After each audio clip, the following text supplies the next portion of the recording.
Bismillahirrahmanirrahim. Assalamualaikum warahmatullahi wabarakatuh. Alhamdulillah, kita bersyukur kepada Allah.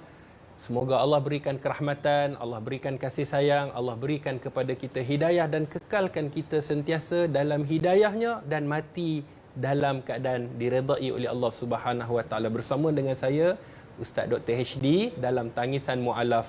Yang mana kita bawakan tangisan mu'alaf ini bukan sahaja tangisan kesedihan, tetapi di sana ada tangisan kegembiraan. Yang paling penting adalah menerima hidayah Allah. Betapa besarnya hidayah Allah Subhanahu Wa Taala. Sebab tu sahabat-sahabat sidang penonton, kita kena sedar bahawa perkara yang paling besar dalam kehidupan kita adalah anugerah hidayah Allah Subhanahu Wa Taala.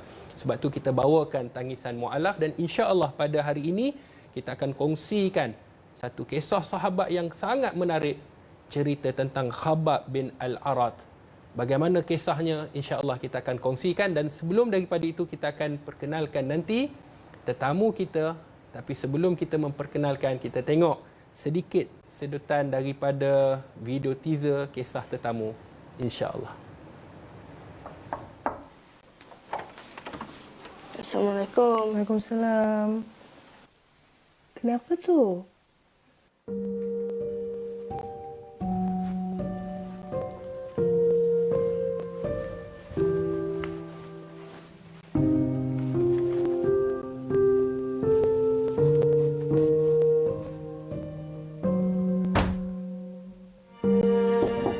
Ja?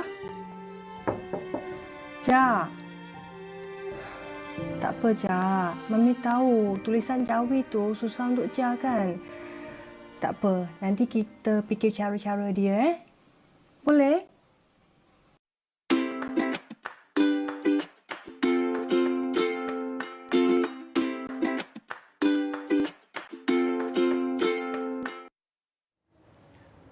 Alhamdulillah, Masya Allah. Kalau kita tengok daripada video teaser tadi, kita dapat menyelami bagaimana struggle-nya, bagaimana usahanya mereka yang masuk Islam dan nak mendidik anak mereka untuk mengenal Allah Subhanahu Wa Taala. Insya-Allah bersama dengan kita Puan Nur Ain Teh Cui Cui, insya-Allah di studio bersama dengan Dr. HD. Assalamualaikum. Waalaikumsalam. Alhamdulillah sihat Alhamdulillah Masya-Allah. sihat. Boleh tak Puan Nur Ain perkenalkan diri kepada penonton, insya-Allah?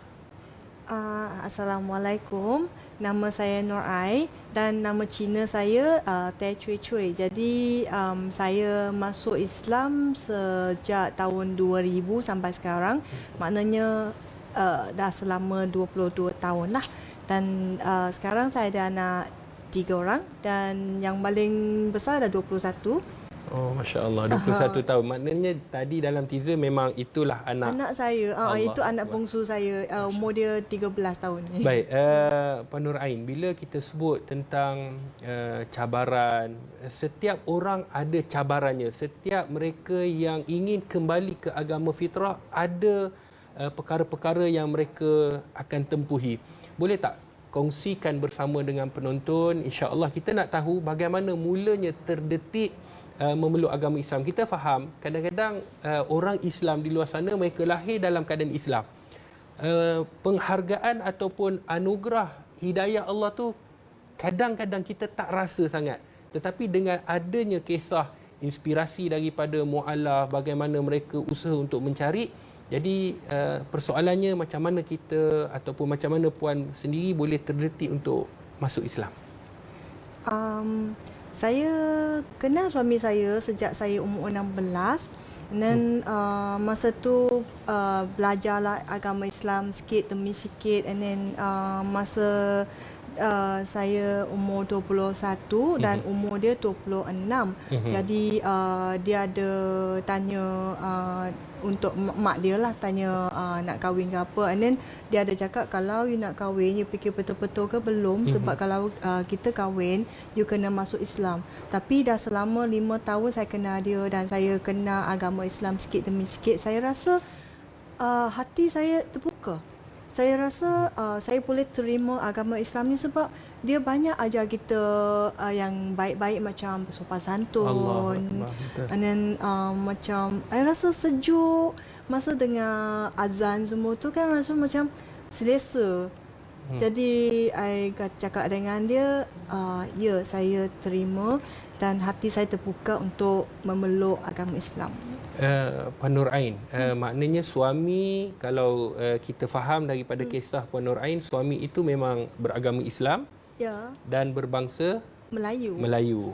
Maknanya masuk Islam tu hasil daripada perkahwinan. Ya, boleh cakap macam tu. Hasil daripada perkahwinan dan akhirnya mengenal Islam, dan sebelum berkahwin itu sudah pasti belajar tentang Islam dan ada rasa sesuatu yang mana Islam ni mengajar kepada kebaikan. Baik, dalam keadaan kita bercakap, sahabat-sahabat sidang penonton, bila kita bercakap tentang bagaimana itulah detik indahnya seseorang apabila dia dapat melafazkan syahadah. Jadi sudah pasti itu adalah satu anugerah yang sangat besar, sangat hebat. Cuma apakah cabaran-cabaran bila masuk dalam Islam, cabaran memeluk agama Islam itu, kita nak tahu ada tak sampai kepayahan, kesulitan, kesusahan yang dihadapi oleh Puan Nur Ain? Masa mula-mula sebelum saya nak pergi jabatan PEKIM, nak pergi memeluk Islam, nak tukar agama, saya bincang dulu dengan keluarga saya. Mak saya dia tak bagi. Dia kata kenapa ada agama sendiri. Saya sebelum jadi Muslim, saya seorang Buddha.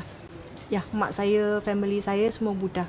Jadi dia kata kenapa tak boleh nak cari pasangan yang berbangsa Cina, yang agama sama, tak adalah jadi macam ada masalah antara agama dengan agama. Jadi tapi dah selepas beberapa minggu berbincang dengan keluarga dan dapatkan green light pada keluarga, akhirnya papa saya kata, okeylah macam ni, ini masa depan awak. Jadi you buat you punya decision, janji you jangan mengisah. Dan dah dapat agreement daripada papa saya dah pergi Jabatan Agama untuk tukar agama, tukar nama semua tu. Dan masa saya lafaz tu, I rasa macam I macam reborn. I dah masuk macam dah masuk agama Islam ni. Saya dah mula saya punya perjalanan yang berlainan daripada sebelum masuk agama Islam. Allahu Akbar. Indahnya apabila kita dapat saudara baru, kita orang kata mula mengenal agama Islam. Sebab tu sahabat-sahabat sidang penonton, besarnya hidayah Allah Subhanahu Wa Taala, hebatnya hidayah Allah. Allah berhak berikan siapa saja yang Allah kehendaki. Sebab tu kita kena senantiasa syukur pada Allah. Bangun pagi syukur, minta kepada Allah Subhanahu Wa Taala, kerana kita tengok bagaimana kisah Puan Nur Ain, bagaimana dia usaha untuk mendapatkan agama Islam, dan akhirnya bila masuk Islam, dia rasakan dia adalah daripada kelahiran yang baru. Ya, jadi betul. kalau kita tengok tadi daripada sedutan teaser tadi, video tadi, Puan Nur Ain ada masalah dengan anak. Bila saya bercakap tentang anak, kadang tersentuh di hati kan. Kalau kita tengok mereka struggle juga, straight A, tetapi bila tentang pengajian Islam, tidak ada siapa yang nak mengajar, nak membimbing anak-anak mualaf. Jadi boleh kongsikan dengan kami kisah anak Puan Nur Ain. Saya ada anak 3 orang. Jadi tiga-tiga ni sekolah rendah kebangsaan. Sekolah rendah SKA, sekolah kebangsaan. Dan dia ada mata pelajaran bahasa Arab dengan bahasa Jawi. Jadi saya punya masalahnya sebab saya tak erti nak baca bahasa Arab dengan bahasa Jawi semua tu, saya tak erti baca langsung. Jadi saya boleh ajar anak saya sains, matematik, semua tu saya boleh ajar, saya boleh guide dia. Tapi anak saya selalu tak hantar kerja sekolah agama Islam dan bahasa Jawi tu. Saya tanya kenapa ni tak buat. Dia kata cikgu ajar saya tak faham. Dia kata tak faham tak boleh ke tanya cikgu. Dan dia kata tak tahulah Mami, nak tanya pun cikgu macam ramai lagi orang nak tanya, saya tak dapat kesempatan. Jadi setiap kali macam dia dah dapat keputusan selepas exam, saya tengok aja dia punya pendidikan Islam dengan dia punya bahasa Arab tu mesti tak lulus. Allah. Memang dari sekolah rendah sampai sekolah menengah tak pernah lulus. Ada sekali mungkin dia nasib baik dapatlah 40 lebih sikit macam tu, dan tak pernah dapat A ke B ke apa. Jadi ada sekali saya cakap, usahalah, kalau cikgu ajar tak faham kau belajarlah sendiri. Tapi anak saya satu, dia menjawab satu jawapan dia sampai saya rasa macam sedih juga, sebab dia kata Mami pun tak tahu, saya nak tanya kat siapa. Allah. Saya tanya papa, papa tak tahu. Saya tanya kat Mami, Mami langsung tak tahu. Allah. Siapa nak tolong saya? Jadi saya macam rasa serba salah. Kalau saya tahu, saya boleh guide, tapi saya langsung tak tahu. Jadi masa dulu-dulu anak sulung dia punya kerja sekolah, sampai I pakai iPad ke apa tu kan, pakai kamera, scan, highlight, lepas tu cari dia punya translate dia. Tapi kadang-kadang translate dia yang susah nak faham. Jadi I tak tahu. I tengok tu, I tengok okey tulisan dia curve macam ni, curve sini. I tengok tulisan ni, curve sini lain. Jadi maksud dia berlainan. Betul. Jadi I langsung tak faham. I cakap dengan anak saya, minta maaf lah Mami memang tak boleh nak tolong. Allahu Akbar. Itulah pengorbanan seorang ibu. Sebenarnya mereka nakkan yang terbaik untuk anak mereka. Sahabat-sahabat sidang penonton yang dirahmati oleh Allah, apa yang disebutkan oleh Puan Nur Ain, sebenarnya kita nak beritahu sebuah kisah tentang Khabbab bin Al-Arat, seorang sahabat Nabi yang mungkin kita biasa dengar. Kalau kita biasa dengar Sumayyah, biasa kita dengar tentang Bilal bin Rabah, tetapi kita jarang mendengar nama Khabbab bin Al-Arat, seorang sahabat Nabi yang hebat, yang di mana di antara mereka yang mula-mula masuk Islam. Khabbab bin Al-Arat ini ketika mana dia memeluk agama Islam, dia mewar-warkan agama Islam. Dia tidak ada satu, orang kata, perasaan dia nak sorokkan daripada orang lain tentang agama. Akhirnya apa yang berlaku kepada Khabbab bin Al-Arat, Allahu Akbar. Kisah Khabbab bin Al-Arat ini boleh kita jadikan satu inspirasi dalam hidup kita. Yang mana Khabbab bin Al-Arat ini diseksa, dibakar besi, kemudian besi yang terbakar itu akhirnya dililitkan di badan Khabbab bin Al-Arat, sehingga Khabbab ini kata, sekiranya aku mati dalam keadaan aku bertauhid kepada Allah, tidak menjadi masalah. Bukan itu saja, bahkan besi yang telah dididihkan dicurahkan di atas kepala Khabbab bin Al-Arat. Itulah pengorbanan seorang sahabat baginda Rasulullah, sehingga Nabi SAW mendoakan kepada Khabbab, Allahumma ansur Khabbaban, ya Allah, kau limpahkanlah, kau tolonglah Khabbab dengan ujian yang diterima oleh Khabbab. Dan Khabbab ini kalau kita tengok, bukan sahaja seorang sahabat Nabi SAW yang diuji, bahkan Khabbab ini antara mereka yang dirujuk untuk belajar Al-Quranul Karim. Antara yang belajar adalah anak Umar Al-Khattab. Anak Umar Al-Khattab belajar dengan Khabbab, suaminya juga belajar dengan Khabbab, dan Khabbab ini seorang yang usaha untuk mengajar orang Al-Quran. Kerana Khabbab ini ada satu perasaan yang mana apabila Nabi SAW menerima wahyu, cepat-cepat dia mempelajari Al-Quran. Sebab itulah cerita Khabbab bin Al-Arat ini kita jadikan satu inspirasi. Walaupun di sana ada ujian, tetapi dalam masa yang sama Khabbab sentiasa usaha menambah ilmu. Dan sebab itulah Akademi Al-Bayan kita usaha untuk membantu golongan mu'alaf dan anak-anak mu'alaf, membimbing mereka menjadi da'i mu'alaf. Dan saya nak tanya satu soalan lagi. Apa harapan Puan kepada Akademi Al-Bayan dan kepada nasihat kepada sahabat, insya-Allah?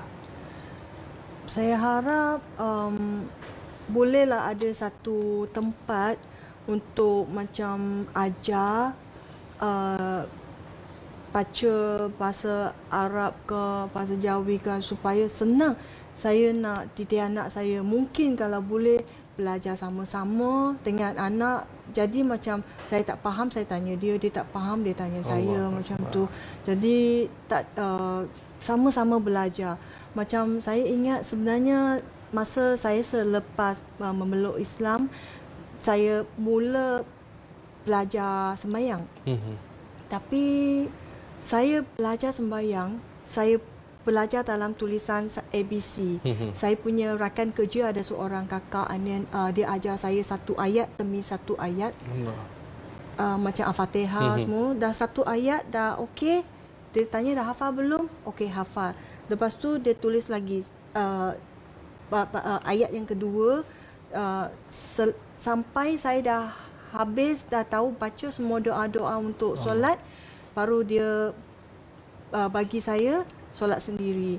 Jadi saya harap macam ada satu tempat yang saya boleh belajar dengan senang dan boleh belajar sama-sama dengan anak saya supaya dia punya pelajaran dia taklah terganggu sebab satu subjek, and then dia punya confidence belajar taklah sampai bahasa Arab je alamak susah dan sebagainya. Tak boleh, tak cuba dah. Betul. Tak boleh. Agama Islam tak boleh mami, tak boleh. Tapi dia belum cuba sebab dia tak ada confidence. Baik. Sebab tu sahabat-sahabat, ayuh sama-sama kita membantu pertubuhan Akademi Al-Bayan untuk membantu seramai mungkin mereka yang memeluk agama Islam. Anak-anak mu'alaf ini tadilah yang kita akan bimbing dan akan melahirkan da'i mu'alaf. Kita tak nak tengok anak-anak mu'alaf ini dibiarkan sahaja. Kita nak mendidik anak-anak mu'alaf. Ustaz juga salah seorang daripada anak mu'alaf, mak ustaz mu'alaf. Dan alhamdulillah akhirnya kita usaha untuk mendirikan pertubuhan Akademi Al-Bayan yang mana kita akan membina di Kampung Pego, Alor Gajah. Jadi kita mohon kepada sahabat-sahabat dermawan, hartawan yang ingin melihat perkembangan Islam. Kita nak insya-Allah satu hari kita boleh melahirkan da'i mu'alaf. Ayuh sama-sama kita menyumbang ke tabung pembangunan Akademi Al-Bayan. Insya-Allah yang pertama kita akan membina rumah Allah, dan insya-Allah ganjaran orang yang membina rumah Allah, Allah akan membina rumahnya dalam syurga. Jom kita membina rumah mak ayah kita, rumah saudara, rumah kita di dalam syurga. Yang kedua, kita nak golongan mu'alaf ini boleh melakukan ibadah dengan sempurna, anak-anak mereka, dan akhirnya kita mahukan mereka boleh berdakwah di jalan Allah dengan melahirkan da'i mu'alaf. Jangan lupa kita memberi sumbangan ke tabung pembangunan Akademi Al-Bayan. Kita masih lagi dalam bulan Muharram, insya-Allah ganjaran akan dilipat gandakan. Dan insya-Allah terima kasih kepada Puan Nur Ain dan sahabat-sahabat sidang penonton. Insya-Allah pada minggu hadapan kita akan bawakan lagi kisah-kisah yang menarik para sahabat dan cerita-cerita yang boleh menjadi inspirasi kepada kita dalam Tangisan Mu'alaf bersama dengan Dr. HD. Sehingga bertemu lagi. Assalamualaikum warahmatullahi wabarakatuh. Akademi Al-Bayan membawa impian besar untuk melahirkan golongan pendakwah yang berupaya menyebarkan syiar Islam dengan menggunakan bahasa yang difahami oleh bangsa mereka sendiri, sekaligus menjadikan mereka ini sebagai aset terpenting umat Islam. Ayo, sama-sama kita santuni mu'alaf agar mereka mengenal Islam.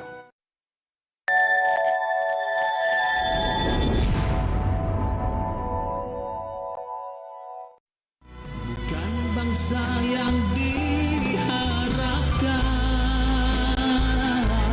bukan bahasa yang dipertimbangkan. Oh, kita semua sama.